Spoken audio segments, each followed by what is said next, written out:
Miko, duke qenë se është dhe më i përfshirë te pjesa e showbizit Endi, po thoshte që ata janë bërë follow pra. Shakira me Instagram. Sot ka qenë rrjeti më i ndezur se kur. Eksi Twitteri. Nuk e di, por të gjithë ishin të alarmuar që po bëhen follow back me njëri tjetër. Nuk e di ç'po ndodh, por ja lajmi. Ku e le? Atëherë, cili lojtar po bën diferencën më të madhe sot? Po nuk kemi ne lojtarë të cilët bëjnë diferencë për fat keq. Kemi lojtarë nga ata që janë me kokën ulur, për shembull Ramadani, i cili luan në Serie A, doli lojtarë që ka varpuar më shumë se në gjithë Serie A, pra me gjithë lojtarët e krahasuar.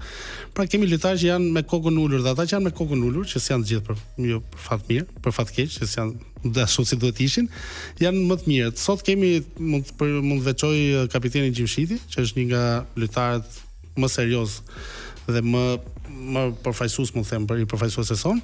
Lojtarët e tjerë më pas janë me ulje ngritje, nuk janë ata lojtarë të cilët duhet ishin. Sigurisht që kanë momentet e tyre të caktuara, ishte Broja dikur lojtari i Chelsea-t, por që për fat keq, sepse në momente të tilla lojtarët kaq të rinj dhe që arrin maja kaq të larta, duhen menaxhuar shumë mirë, duhen menaxherët të jenë ata që ndikojnë, por ne kemi akoma menaxher mami dhe babin, dhe kjo është problem shumë i madh. Po, në fakt.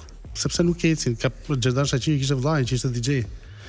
Si mund ta menaxhoja një lojtar që kushtonte 56 milionë euro. Dhe përfundoi të luaj prapë aty ku luan. Po presion nga fansat e kombëtares. Ndjeni për rezultate më të mëdha. Kur raportoni, sidomos. Për gazetarët thua, apo për lojtarët? Presioni ndaj gazetarëve? Nga gazetarëve. Po nuk ka ndonjë presion tek fansat mes gazetarëve. Presioni është vetëm në situata që nuk kanë lidhje me sportin, siç ishte rasti i Serbisë, ku ka një lloj presioni që ndjen nga gjithë ambienti, vetëm se je shqiptar. Por në përgjithësi nuk ka ndonjë lloj presioni, as lojtarët nuk kanë një lloj presioni nga tifozëria, sepse tifozëria për kombëtarin bën gjithmonë shumë, edhe në gazetarët, me thënë drejtën, e mbyllim sy edhe një vesh për kombëtarin, thjesht për të mos tensionuar situatën. Po. Të vjen instinktive, nuk e çfarë bën, mjafton të shohësh. Nuk e themi dot të gjithën, nëse është jo e mirë, pastaj kur është ose edhe të mirë, ne shtojmë pak më shumë. Po presioni mediatik a ndikon tek performanca? Sigurisht ndikon, bëhet fjalë për djem që janë 27-28 vjeç. Mesatarisht kemi një kombëtar mesatar rreth 26 vjeç aktualisht, dhe sigurisht ndikohen. Sot rrjetet sociale kanë sjell një problem shumë të madh në menaxhimin e jetës private të këtyre lojtarëve. Më kujtoj rastin që bëri më shumë bujë kohë të fundit, që ishte Lamine Yamal i Barcelonës dhe Ispanjës, ishte 18 vjeç dhe filloi ta përdorte Instagramin sikur fliste me shokët e tij, ndërkohë që ka klauzol 1 miliard euro. Derisa ja mori klubi pasportin dhe i tha tani do ta menaxhojnë. Ndërkohë që lojtarët tanë sigurisht nuk janë në këto nivele, por që gjithsesi me nivelin që janë, kanë një lloj presioni që vjen, ndikohen shpesh nëse futen në dhomën e zhveshjes pas pjesës parë, që tashmë disa trajnerë. Çfarë ndodh aty? Ke qenë ndonjëherë prezant? Prezant nuk lejohet, çysh aty është vetëm trajneri që flet me lojtarët, por nëse ka patur dikur momente. Ka patur momente që mund të hapësh celularin dhe të shohësh se çfarë komente të kanë bërë për gjithë pjesën e parë që ke bërë, apo për një gabim që ke bërë, sigurisht ndikohesh, por që sigurisht në këto momente trajnerët nuk e lejojnë më që dikush të marrë celularin, ndoshta për lojtarët që janë rezervë. Por që nëse bën një gabim, siç ishte rasti i Hysajt në ndeshje me Italinë që uli pa kokën, dhe për shembull për shumë kohë, sigurisht ndikohesh shumë për të patur një vazhdimsi. Mori një sulm në rrjet. Po, Mana i humbi penalltin me Serbin këtu, te diku na humbi ndeshjen dhe ndonjëherë pas herë mendoj që e meriton një lloj kritike të tillë. Duhet ti shkundesh ndonjëherë?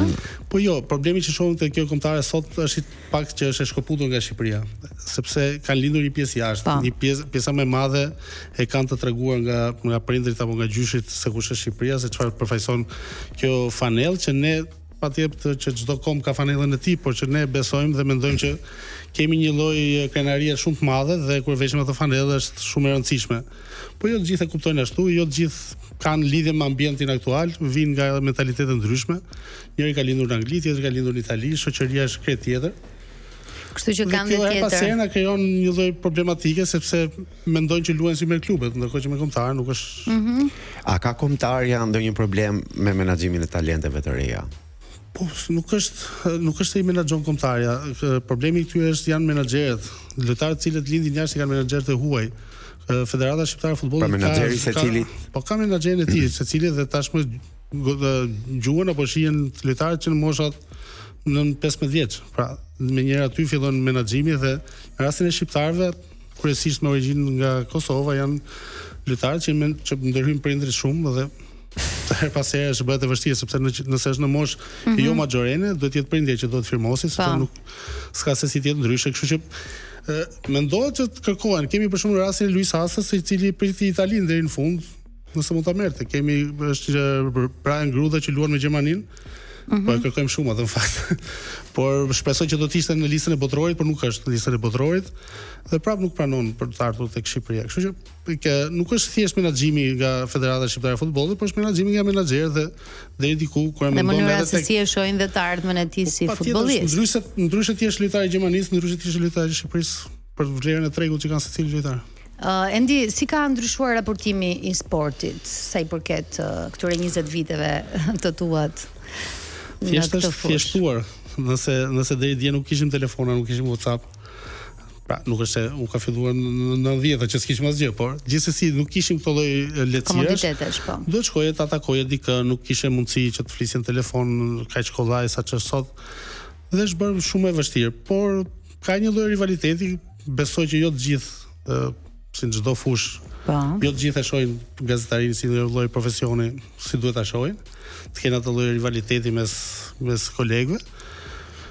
Është vështirë tashmë nga ana tjetër për arsye sepse ka shumë interesa në mes. Pra nëse vjen një moment kur ata duan ta thonë vetë një lajm, se ashtu si e duan ata, dhe fakti që nuk kanë ka shumë gazetarë të ri dhe shumë nuk e kanë atë eksperiencë e duhur edhe përdoren her pas here. Po fakti që ka shumë goca në gazetarinë e sportit, si është? Bonus, pros apo cons? Ditët e sotshme ka shumë. Po, janë shumë goca. Janë goca, po flisim për gazetare. Po. Edhe moderatore, se jo të gjitha janë ato që raportojnë. Duke patur parasysh që sot çdo gjë është bërë deri diku fasad, pra her pas here përdoren gjërat më të bukura për të dalë në ekran dhe ata që punojnë janë prapa. Apo janë tek ajo kufja, jo kaq madhe sa e ke ti. Është ajo kufja që i bën ato të flasin her pas here aq mirë. Po sigurisht që ka edhe goca të cilat i përkushtojnë kësaj pune, por përgjithsisht, thash, rrjetet sociale kanë prishur pak këtë punë. Dhe përgjithsisht e shohin stadiumin sot, po ta shohësh në ndeshjet e rëndësishme, sheh shumë vajza të bukura nëpër tribuna dhe thjesht për të bërë ato foton sesa për të parë ndeshjen apo kush është X lojtar apo i tjetër. Është vërtet, ju garantoj unë. Shumë personazhe dhe VIP-a që nuk njohin lojtarët, po thua. Nuk e di a ka dalë formacioni që do të luajë sot me Izraelin, sepse e ndjer gjithkohës duke u updateuar dhe duke parë edhe cilët lojtar ka zgjedhur trajneri i ri i kombëtares Maran për ndeshjen e sotme me Izraelin. Formacion, për sa i përket formacionit sotëm, për presa ta konfirmoj për të qenë për formacionin zyrtar, por përsa i përket formacionit sotëm ka patur shumë vështirësi trajneri për të krijuar një formacion të caktuar për shkak të lojtarëve që janë dhe të vrarë. Të dëmtuar. Sot Muzuni për shembull ishte zgjuar me 39 temperaturë, kështu që ndoshta nëse do të ishte menduar që do të luante formacion, nuk do të luaj. Por që do të presim vetëm pak çaste për të gjetur formacionin. Kështu që deri në fund të kësaj pjese të parë që ne po flasim për kombëtaren, futbollin dhe ndeshjen e sotme që do të jetë pas pak në stadium, pikërisht këtu ku ndodhemi ne, e di si fillojnë ulërima në orën 8, tundet studioja.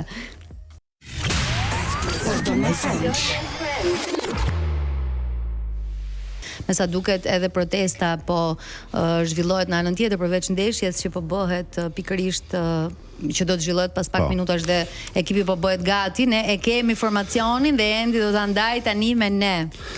Po formacioni pak a shumë Maran ka lënë një skemë të ngjashme me atë të Silvinjos me një 4-3-3 relativisht sulmuese ku përsa i përket formacionit kemi Alen Sherin port, Mitaj, Gjimshiti Ajeti Hysaj në mbrojtje, Laçi Aslani Ramadani mes fushë dhe do të debutoj Hoxha dhe Mehmeti në qendër të sulmit do jetë Broja.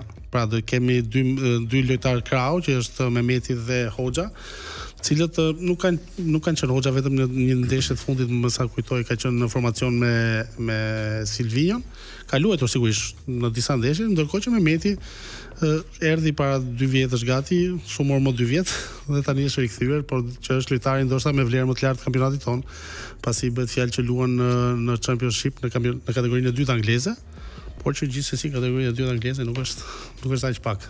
Është shumë mirë. Ka shënuar 24 gola, pra është në një formë shumë të mirë. Është shumë i mirë. Si e sheh këtë formacion?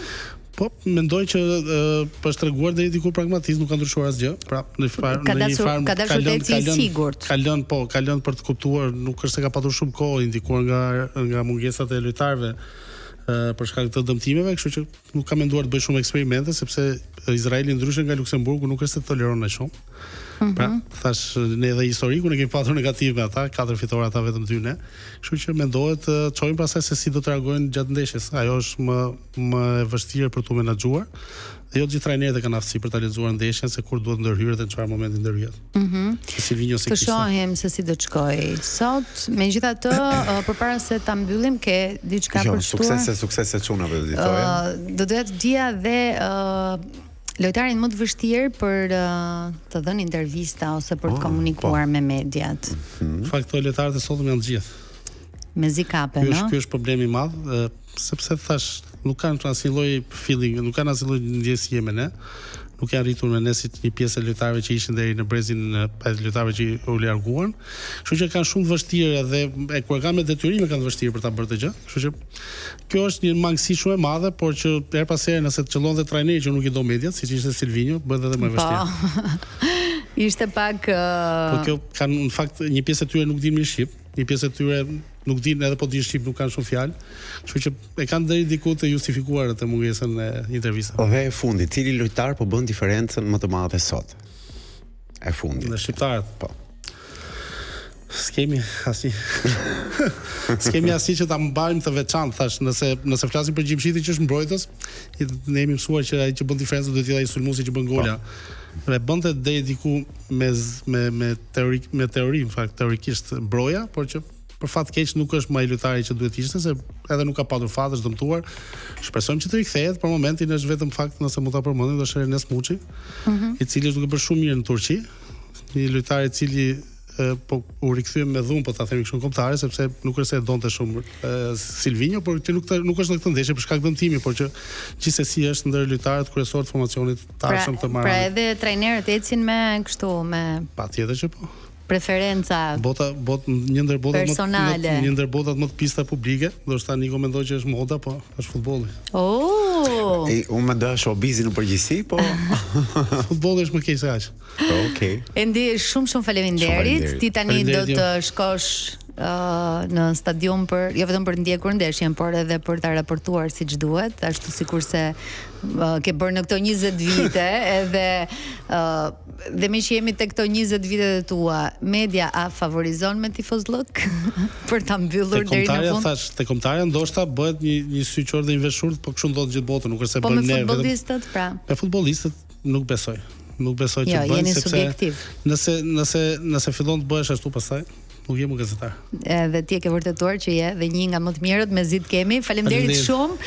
Endi ishte me ne do të shkëputemi për pak për të rikthyer në pjesën e dytë të Pardon My French.